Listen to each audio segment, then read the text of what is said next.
នៅគែមនៃទ្វីបហុងម៉េងមានទីកន្លែងមួយដូចជារូងភ្នំតែនៅទីកន្លែងនោះសម្បូរទៅដោយឆ្អឹងសត្វបិសាចសាច់រឿងក៏បង្ហាញថាមពលនារីម្នាក់នាងត្រូវបានពស់ថ្លាន់រន្ទះពណ៌ខ្មៅដេញតាមសម្លាប់នាងរយៈពេល3យប់3ថ្ងៃហើយនាងមកទីនេះគឺដើម្បីរកបុព្វបុរសទី1របស់នាងហើយយើងក៏ស្គាល់នារីម្នាក់ហ្នឹងឲ្យហើយទៅដែលនាងគឺជាមេដឹកនាំនិកាយទី990នៃនិកាយវូសៀនហើយនាងគ្មានឈ្មោះថាលូឈីងឆេងសាច់រឿងក៏កាត់មកដល់កន្លែងមួយទៀតដែលលើសំឡេងក្អករបស់តាចំណាស់ម្នាក់ហ្នឹងបាននិយាយទៅឈីងឆេងជីវិតរបស់ខ្ញុំនៅពេលនេះដល់ទីបញ្ចប់ហើយខ្ញុំនឹងបកគោលតំណែងដែលជាមេដឹកនាំឲ្យទៅការនាងហើយគាត់ក៏បាននិយាយបន្តទៀតថានិកាយវូសៀនរបស់យើងនៅពេលនេះគឺជានិកាយតូចលំដាប់ទី3ដែលចិត្តនឹងត្រូវបានសម្លាប់ទៅដោយនិកាយសិនជៀនក៏ប៉ុន្តែការពិតនោះ10000ឆ្នាំមុននៅដើមដំបូងនៃភាពវឹកវរនៃនិកាយវូសៀនរបស់យើងធ្លាប់ជានិកាយកម្រិតកំពូលមួយដែលពេលនោះនិកាយសិនជៀនមិនទាន់មានលក្ខណៈសម្បត្តិគ្រប់គ្រាន់នោះទេត្រឹមតែជានិកាយមួយនៅក្រោមបាតជើងរបស់យើងតែប៉ុណ្ណោះបុព្វបុរសចំនួនទី1របស់យើងពិតជាអស្ចារ្យខ្លាំងមែនទែនគាត់មានរូបស្រស់ស្អាតស្លូតបូតមានអត្តចរិតល្អនិងមានប្រាជ្ញាជ្រាលជ្រៅទៀតផងកម្លាំងរបស់គាត់ពិតជាខ្លាំងជាងសមត្ថភាពរបស់លៀនដាយូហើយគាត់ក៏ជាមនុស្សដែល Invincible នៅទ្វីបហុងម៉េងនេះដែរចង់និយាយថា Invincible នឹងដូចមនុស្សអមតៈមិនចេះស្លាប់ចាអ្នកគ្នាពេលហ្នឹងគាត់ក៏បាននិយាយបន្ថែមទៀតពិតជាច្រើនហោហៀខ្លាំងមែនតើសូម្បីតែជីងឆេងនៅពេលនេះក៏កំពុលមកជាមួយនឹងគាត់ផងដែរភ្លាមគាត់បានដល់ផ្លាកសញ្ញាមួយនិយាយបណ្ដាក្អកបណ្ដាជីងឆេងនេះគឺជាពិធីតែមួយគាត់ដើម្បីជួយសង្គ្រោះនិកាយរបស់យើងអ្នកត្រូវតែយកផ្លាកសញ្ញានេះដើម្បីស្វែងរកបុព្វបុរសទី1គាត់និយាយចប់ហើយក៏បានទៅ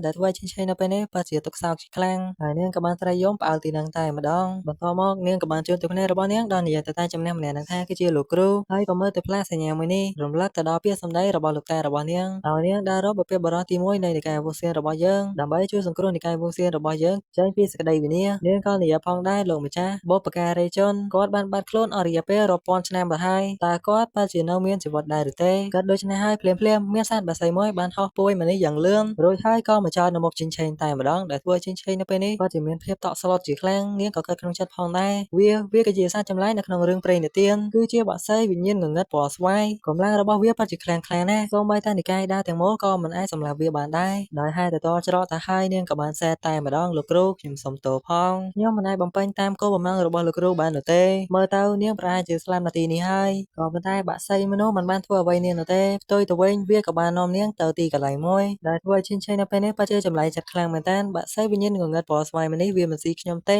េជំនួសទៅវិញវាអនុញ្ញាតឲ្យខ្ញុំជិះលើវាហើយចាំមើលតើវានាំខ្ញុំទៅទីកន្លែងណាទៅមួយសន្ទុះក្រោយមកបក្សីម្នាក់ក៏បាននាំឈិនឆេងមកដល់កន្លែងមួយវាថានឹងចាស់និយាយផងដែរលោកគ្រូនៅពេលនេះខ្ញុំបានបញ្ចប់ភារកិច្ចខ្ញុំហើយឈិនឆេងពិតជាញាប់ផ្អើលខ្លាំងមែនតើវាចាស់និយាយពេលណាលេចចេញបរិមម្នាក់បាននិយាយមកល្អណាស់ឥឡូវនៅពេលនេះឯងអាចសម្រាប់បានហើយឈិនឆេងឃើញវត្តមានបរិមម្នាក់ហ្នឹងហើយពិតជាញាប់ផ្អើលខ្លាំងនាងក៏បានគោរពខ្ញុំមានឈ្មោះថាលូឈិនឆេងតែខ្ញុំមិនសមនិយាយជាមួយនឹងអ្នកមួយចំនួនបានដែរឬទេហើយនាងក៏បានកាត់ផងដែរតើបុគ្គលម្នាក់នេះគឺជានរណាសូម្បីតែសត្វបក្សីវិញ្ញាណងងឹតពណ៌ស្វាយមួយនេះក៏គោរពគាត់ផងដែរភ្លាមនិមិត្តសញ្ញាដែលគ្រូរបស់នាងបានឲ្យនាងនោះក៏បានហោះចេញមករួចហើយក៏ធ្លាក់ទៅលើដៃបុគ្គលម្នាក់នោះដោយក៏ថែមទាំងនិយាយផងដែរនេះគឺជារបស់ខ្ញុំឈិនឆេងស្ដាប់លើបែបនេះហើយក៏ប៉ះជាភ្ញាក់ផ្អើលទៀតហើយត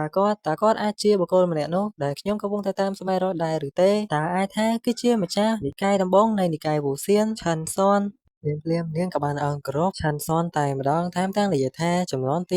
990នៃនិកាយវូសៀនដែលជាមេដឹកនាំនិកាយបន្តមានឈ្មោះថាលូឈីងឆេងស្នើសុំឲ្យបុព្វបុរសចេញពីភាពឯកាទៅជួយនិកាយរបស់យើងផងឆាន់ស៊ននិយាយនិកាយវូសៀនមែនទេខ្ញុំមិននឹកស្មានថាអ្នកនៅតែចង់ចាំខ្ញុំបន្ទាប់ពីខ្ញុំបាននៅឯកាអស់រយៈពេល100,000ឆ្នាំទៅហើយប្រាប់ខ្ញុំបន្ថែមទៀតមកតែមានអ្វីកើតឡើងនៅនិកាយវូសៀនយើងនោះបាទសមងក្រោយមកឈីងឆេងបានរៀបរាប់រឿងទាំងអស់ដែលបានកើតឡើងជាមួយនិកាយវូសៀនទៅកាន់ឆាន់ស៊នដែលជាបុព្វបុរសចំនួនទី1តើនាងនិយាយថាក្រុមសម្រាមដែលហៅថានិកាយដាវអមតៈស្ទើរតែបំផ្លាញនិកាយរបស់ខ្ញុំបាននៅភាពឯការរយៈពេល100,000ឆ្នាំតែប៉ុណ្ណោះមិននឹកស្មានថាវាបានជន់ឈ្លីនិកាយរបស់យើងដល់ចំណុចនេះតើនិកាយរបស់យើងរងភាពអាម៉ាស់យ៉ាងដូចម្ដេចទៅឈិងឆេងស្ដាប់ឮបែបនេះហើយនាងក៏កើតក្នុងចិត្តផងដែរដូនតាហៅនិកាយដាវអមតៈថាគ្រាន់តែជាសម្រាមតែប៉ុណ្ណោះមើលទៅតើគាត់ឈានទៅដល់កម្រិតណាទៅហើយសាច់រឿងក៏បានរៀបរាប់ពីឆាន់ស៊នផងដែរដែលគាត់មិនមែនជាអ្នកនៅក្នុងភូមិមួយនេះនោះទេគាត់បានឆ្លងភពមកពីពិភពលោកមួយទៀតនៅដើមដំបូងដែលគាត់បានឆ្លងភពមកដល់ទីនេះនោះគាត់បានមកជាមួយនឹងប្រព័ន្ធរបស់គាត់ប្រព័ន្ធមួយនោះអនុញ្ញាតឲ្យខ្ញុំទទួលបានរង្វាន់ពីការដាំដុះដរាបណាខ្ញុំបន្តការកសាងថាមពលផ្ទាល់ខ្លួនរបស់ខ្ញុំនៅពេលនោះនៅពេលដែលខ្ញុំទទួលបានជំនួយពីប្រព័ន្ធខ្ញុំបានបង្កើតនិងពង្រីកអំណាចរបស់ខ្ញុំនៅក្នុងទ្វីបហុងម៉េងទាំងមូលមួយនេះដែលស្ទើរនឹងគ្មាននរណាអាចប្រៀបនឹងខ្ញុំបាននោះទេកម្រិតនៃការដាំដុះរបស់ខ្ញុំបានកើនឡើងជាលំដាប់ជាមួយនឹងរង្វាន់របស់ប្រព័ន្ធហើយខ្ញុំក៏ឈានដល់កម្រិតអត្ថិភាពមួយដែលមិនអាចកាត់ថ្លៃបានរួចទៅហើយនៅ នៅលើទ្វីបហុងម៉េងមួយនេះហើយនៅថ្ងៃមួយដើមឡើយខ្ញុំក្រងទៅទ្វីបបន្ទា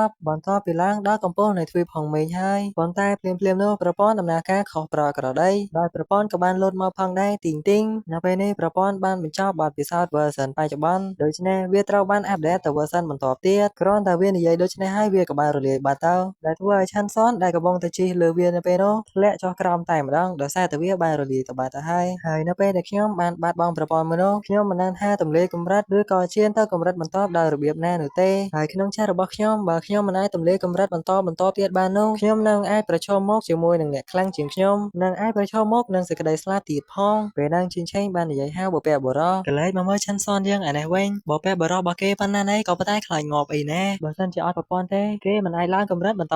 ទៀតនៅពេលដែលគេជួបអ្នកខ្លាំងជាងគេនោះគេនឹងចេះរកជាមិនខានឈិនឆេងនៅពេលនេះពិតជាឆ្ងល់ខ្លាំងមែនទែនបុព្វបុរសរបស់អញពងធ្វើអីនេះចំណែកឆាន់សុននៅតែគិតដដែលគាត់លាក់ខ្លួនរយៈពេល100,000ឆ្នាំនេះដោយសារតែខ្លាចសេចក្តីស្លាប់តែមួយមុខគត់ព្រោះថាខ្លាចនៅពេលដែលកំពុងតែដើរលេងហ្នឹងមានអាណាគេមានថាមពលខ្លាំងជាងគាត់ហ្នឹងសម្រាប់គាត់បាត់ទៅដូច្នេះមានតែជំរើសតែមួយគត់គឺការលាក់ខ្លួននឹងឯងតែប៉ុន្តែប្រព័ន្ធក៏បានបញ្យល់គាត់ផងដែរថាគាត់ពិតជាខ្លាំងណាស់ប៉ុន្តែខ្ញុំនៅតែមិនជឿប្រព័ន្ធសូម្បីតែការដេករបស់គាត់ក៏សម័យឃើញផងដែរនៅពេលដែលគាត់ដើរលេងនោះកំពុងតែដើរលេងសប្បាយសុខមានអាមួយថាមកចាក់គាត់ពីក្រោយខ្នងទៅមិនងាប់បាត់ដែរក៏ប៉ុន្តែនៅពេលនេះគាត់ក៏មានកំហឹងខ្លាំងដែរព្រោះថាអានិកាយដាវអមតៈនោះវាពិតជាប្រហិនតែមើលគាត់នឹងទៅកំទេចវាជាមិនខានពេលហ្នឹងមានសម្លេងមួយបាននិយាយទៅឆាន់សុននៅពេលនេះ system បានដំណើរការវិញហើយវានឹងអាប់ដេតកិច្ចការថ្មីៗឲ្យទៅឆាន់សុនយើងតម្រូវឲ្យឆាន់សុនធ្វើការបញ្ចប់ការសាកល្បងទាំង6មុខមុនពេលធ្វើដំណើរទៅទ្វីបបន្ទាប់ទៀតឆាន់សុននៅពេលនេះពិតជាសប្បាយចិត្តខ្លាំងមែនទែនដោយសារតែប្រព័ន្ធដូចជាមិត្តភក្តិសាច់ញាតិរបស់គេអញ្ចឹងហើយនៅពេលនេះ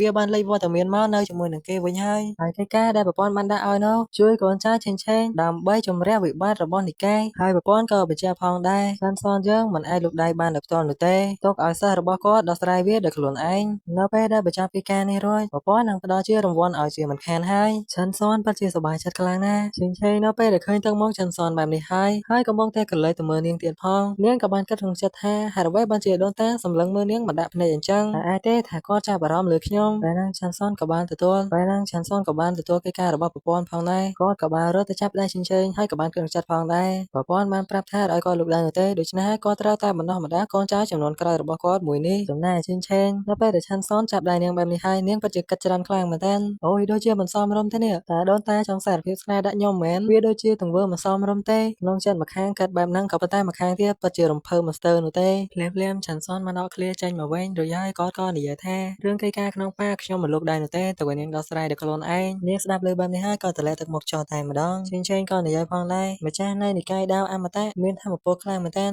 សំខាន់គាត់មានរាងកាយដាវទៀតផងលើបែបនេះហើយឆាន់សុនក៏ភ្ញាក់ផ្អើលផងដែរហើយគាត់ក៏តបទៅនាងវិញថាបើចាំបារម្ភទេវាមានវិធីដោះស្រាយហើយឆេងឮដូច្នេះក៏សប្បាយចិត្តផងដែរនាងគាត់ថាប្រហែលជាឆាន់សុនបកគោលកំណប់អមតៈអ្វីមួយឲ្យទៅនាងហើយប៉ុន្តែឆាន់សុននិយាយតបទៅនាងវិញថាខ្ញុំនឹងបកគោលកៅអៅមួយឈុតឲ្យទៅនាងឆាន់សុនក៏បានអូសដៃឆេងទៅស្វែងរកកៅអៅដែលស័ក្តិសមនឹងនាងចំណែកឯឆេងនៅពេលនេះនាងពិតជាពិបាកចិត្តជាខ្លាំងមើលទៅដូនតាប្រហែលជាអត់មានវិធីដោះស្រាយជាមួយនឹងអាប៉ែតដាវអមតៈនឹងដែរហើយបានជាគាត់ហៅខ្ញុំឲ្យទៅរើសសម្លៀកបំពាក់មួយប្រហែលជាគាត់ចង់ឲ្យខ្ញុំស្លាប់ដោយសេចក្តីថ្លៃថ្នូរឲ្យមើលទៅនោះ